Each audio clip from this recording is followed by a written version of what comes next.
하나님의 말씀 출애굽기 12장 37절부터 51절까지 말씀입니다.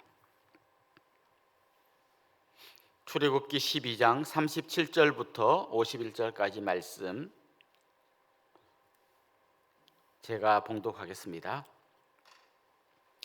이스라엘 자손이 라암셋을 떠나서 숫곳에 이르니 유아 외에 보행하는 장정이 60만 가량이요 수많은 잡족과 양과 소와 심이 많은 가축이 그들과 함께 하였으며 그들이 애굽으로부터 가지고 나온 발교되지 못한 반죽으로 무교병을 구웠으니 이는 그들이 애굽에서 쫓겨남으로 지체할 수 없었음이며 아무 양식도 준비하지 못하였음이었더라.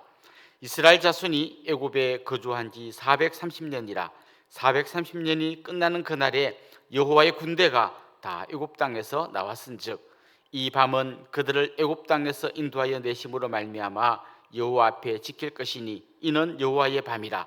이스라엘 자손이 다 대대로 지킬 것이니라. 여호와께서 모세와 아론에게 이르시되 유월절 규례는 이러하니라. 이방 사람은 먹지 못할 것이나 각 사람이 돈으로 산 종은 할례를 받은 후에 먹을 것이며 거류인과 타고 품꾼은 먹지 못하리라. 한 집에서 먹되 그 고기를 조금도 집 밖으로 내지 말고 뼈도 꺾지 말지며 이스라엘 회중이 다 이것을 지킬지니라. 너희와 함께 거류하는 타국인이 여호와의 유월절을 지키고자 하거든 그 모든 남자는 할례를 받은 후에야 가까이하여 지킬지니 곧 그는 본토인과 같이 될 것이나 할례 받지 못한 자는 먹지 못할 것이니라. 본토인에게나 너희 중에 거류하는 이방인에게 이 법이 동일하니라 하셨으므로 온 이스라엘 자손이 이와 같이 행하되 여호와께서 모세와 아론에게 명령하신 대로 행하였으며 바로 그날에 여호와께서 이스라엘 자손을 그 무리대로 애굽 땅에서 인도하여 내셨더라. 아멘. 스티브 도나휴라는 사람이 쓴 아주 재미있는 책이 있는데요, 사막을 건너는 6가지 방법이라는 책입니다. 이 저자 자신이 직접 사막을 통과해 본 것을 경험으로 쓴 책입니다. 사막을 통과할 때는 이렇게 하면 좋습니다.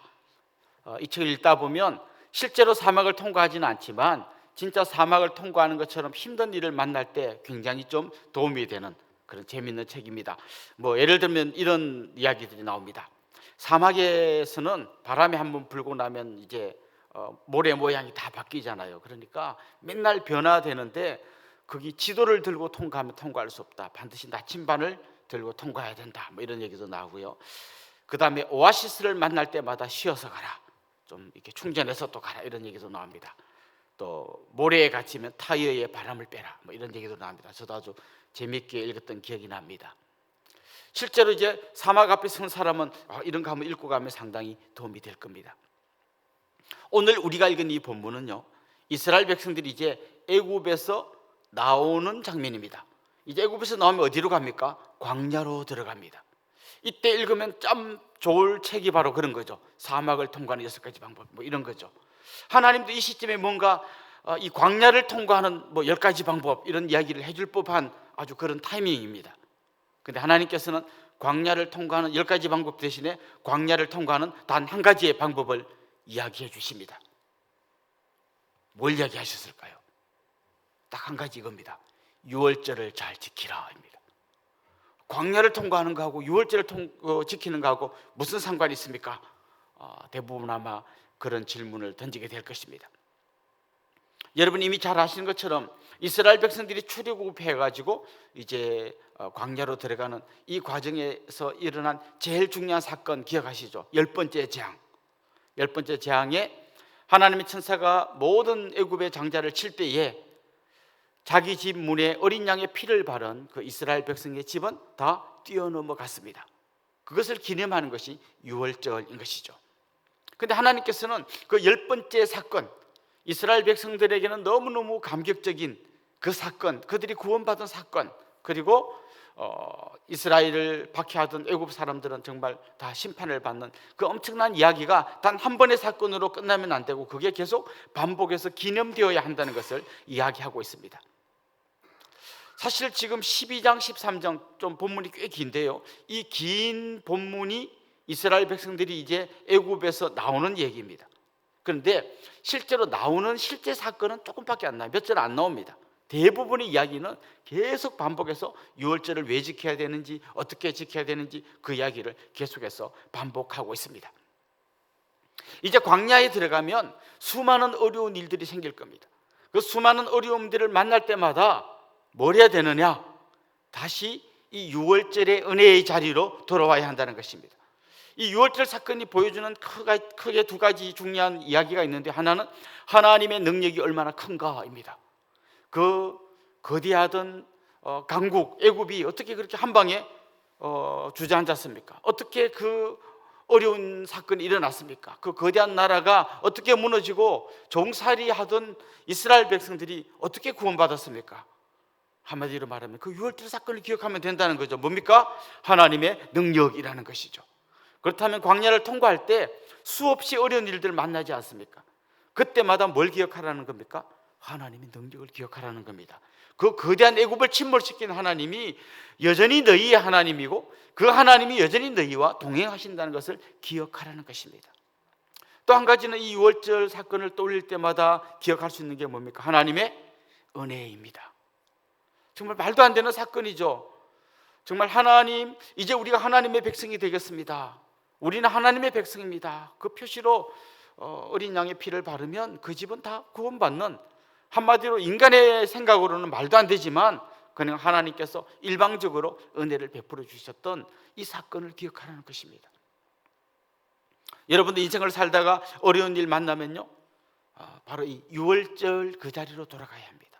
하나님의 능력 그리고 하나님의 은혜, 바로 그 첫 번째 자리로 돌아갈 때 우리는 아무리 힘들고 어려운 일을 만나도 다시 일어설 수 있을 것입니다. 사실 이 유월절 어린 양, 이 어린 양이 상징하는 것이 바로 우리 예수님이십니다.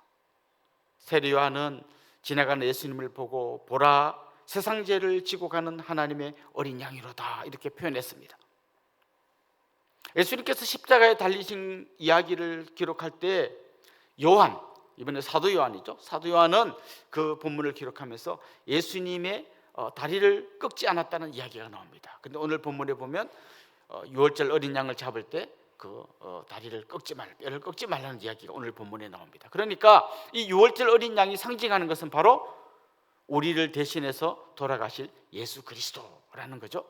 그리고 그 예수 그리스도께서 흘리신 그 보혈의 피, 그 피가 우리를 구원해 주신다는 것을 이야기하고 있는 것입니다. 사랑하는 성도 여러분, 하나님께서 얼마나 우리를 사랑하시는지 가장 놀라운 은혜를 보여주시는 것이 바로 예수님의 십자가입니다. 그리고 우리의 그 더럽고 도저히 용서받을 수 없는 그 죄가 하나님의 능력으로 용서되는 그 놀라운 자리가 십자가의 자리입니다. 그리고 사도 바울이 로마서 8장에서 이야기하셨던 것처럼 자기 아들까지 아끼지 않고 주신 하나님께서 무엇을 더 아끼겠느냐를 생각하는 것이 바로 십자가의 은혜입니다. 여러분 신앙생활 하다가 지칠 때마다, 또 인생길 걸어가다가 광야를 통과하다가 힘들 때마다 다시 이 은혜의 자리로, 예수 그리스도 십자가의 자리로 다시 돌아올 수 있는 여러분들이 될 수 있기를 간절히 소망합니다. 오늘 본문에 보면 누가 이 유월절 잔치에 참여할 수 있는지를 이야기합니다.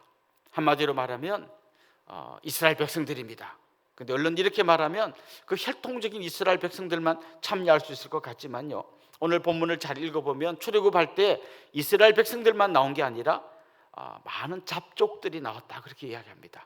잡족, 표현이 좀 특이합니다만은 하여튼 이스라엘 백성들 말고 다른 많은 족속들이 따라 나왔다는 거예요. 왜 따라 나왔을까요?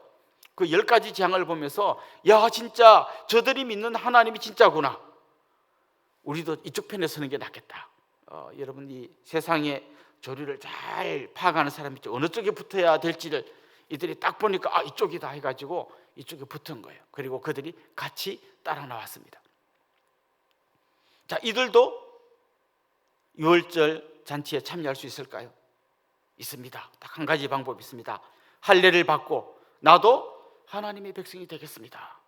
그것을 서약하는 사람은 다 유월절 그 놀라운 잔치에 참여할 수 있다는 것입니다. 이게 참 중요한 의미입니다. 우리로 말하면 우리 왜 여러분 그 성찬식 할 때 제일 먼저 하는 게 뭡니까? 세례 받으신 분, 입교하신 분은 자리에서 일어나 주십시오. 이게 제일 먼저 하는 겁니다. 가끔씩 그것 때문에 마음에 상처받는 분들이 있더라고요. 먹는데 지들끼리 먹고 그거 뭐라고 난 안 주더라 뭐 이런. 그래서 가끔씩 보면 우리 세례식 합니다 하면 그날 안 나오시는 분들이 있어요. 교회 가면 또 지들끼리 먹고 나 안 줄 때 마음 상처받느니 오늘 안 간다 뭐 이런 분들이 가끔씩 있습니다. 사실 그 의미가 이런 거예요. 진짜 이거는 그냥 우리가 먹고 마시는 그런 단순한 그런 행위가 아니라 이거야말로 하나님께서 우리에게 베푸신 그 놀라운 은혜를 기억하고 나는 하나님의 백성입니다를 고백하는 시간입니다. 실제로 이제 이렇게 설명할 수 있습니다. 이스라엘 백성들이 애굽에서 나온 이야기는 단지 애굽의 그 바로의 억압에서 벗어난 이야기가 아니라 섬기는 자를 바꾸는 이야기입니다. 그동안 애굽에서 바로를 섬겼다면 이제는 아무도 안 섬기는 자리, 더 이상 바로의 통치를 안 받는 그걸로 끝나는 게 아니라 나는 더 이상 바로의 통치를 받는 사람이 아니라 하나님의 통치를 받는 사람입니다. 나는 이제 더 이상 세상의 종이 아니라 하나님의 아들입니다. 그것을 기념하고 하는 것이 할례이고 그 할례 받은 사람이 참여하는 것이 유월절 잔치인 것이죠. 그래서 반드시 유월절 잔치에 참여할 사람은 할례를 받고 하나님과 언약을 맺고 이제 하나님이 나의 주인이십니다, 하나님이 나의 왕이십니다 고백하고 유월절 잔치에 들어오라는 것이죠. 그런데 여러분, 한번 이런 질문 던져보면 좋겠습니다. 우리도 이제 예수님만이 나의 주인이며 나는 일평생 주님만을 따르겠습니다 하고 세례를 받지만 여러분 진짜 그렇게 잘하고 있습니까? 진짜 하나님만이 나의 왕이고 예수님만이 나의 주님이시고 진짜 그렇게 살고 계십니까? 우리는 분명히 그런 언약을 맺고 세례를 받고 하나님의 자녀가 되고 유월절 잔치에 참여하는 사람들이지만 실제로 우리의 삶은 하나님 앞에 그렇게 내세울 만한 삶은 아닙니다. 그런데 이 삶을 가능케 하는 것이 있습니다. 그것은 바로 언약의 또 다른 당사자이신 하나님이십니다. 우리는 자주 그 언약을 깨는데 하나님은 절대로 그 언약을 깨지 않습니다. 심지어 자기 아들을 보내서라도 우리를 구원하십니다. 오늘 본문에 보면 그런 표현이 나옵니다.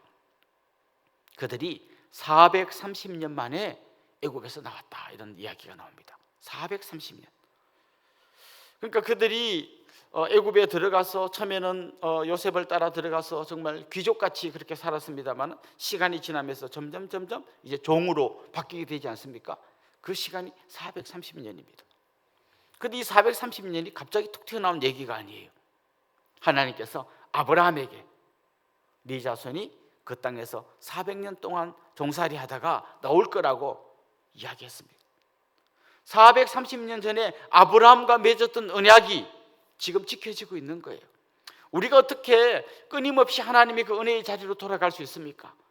우리가 언약을 잘 지켰어가 아니라 하나님이 절대로 우리를 포기하지 않고 끝까지 언약을 지키기 때문입니다.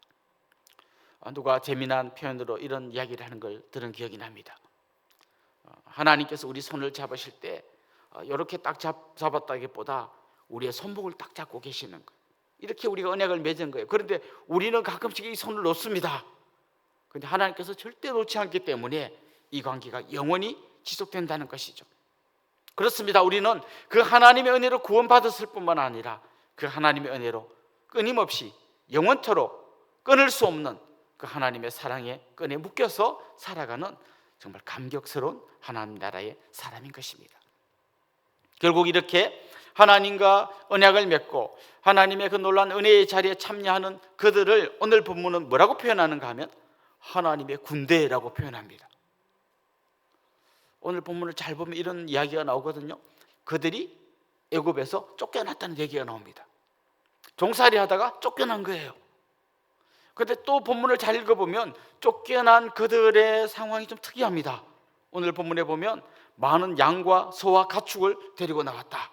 그리고 어제 본문에 보면 애굽 사람들한테 많은 그 금은 폐물을 받아서 나왔다. 쫓겨나는데 금은 폐물 잔뜩 받아가지고 가축 엄청 끌고 나옵니다. 그리고 급기야 뭐라고 이야기하는가 하면 하나님의 군대라고 이야기합니다. 솔직히 쫓겨났다면 솔직히 오합지졸이잖아요. 근데 오늘 본문은 아니다. 너희들은 하나님의 군대이고 내가 너희들과 함께 한다는 것을 이야기합니다. 오늘 본문은 그런 걸 이야기합니다. 누가 하나님 나라의 백성이 될 수 있습니까? 정말 세례받고 나는 주님만 섬기겠습니다 하면 그의 과거가 어떠했든지, 그의 지금 형편이 어떠하든지, 그가 부자인지 가난한지, 배웠든지 못 배웠든지 상관없이 누구나 하나님 나라의 백성이 될 수 있다. 그리고 이 관계를 유지하는 것은 우리의 의지나 우리의 결심이 아니라 바로 신실하신 언약의 또 다른 당사자이신 하나님이 우리를 끝까지 붙들고 있기 때문이다. 그리고 우리는 그 하나님의 손에 붙들려 있기 때문에 결국 우리는 어떠한 존재입니까? 하나님의 군대.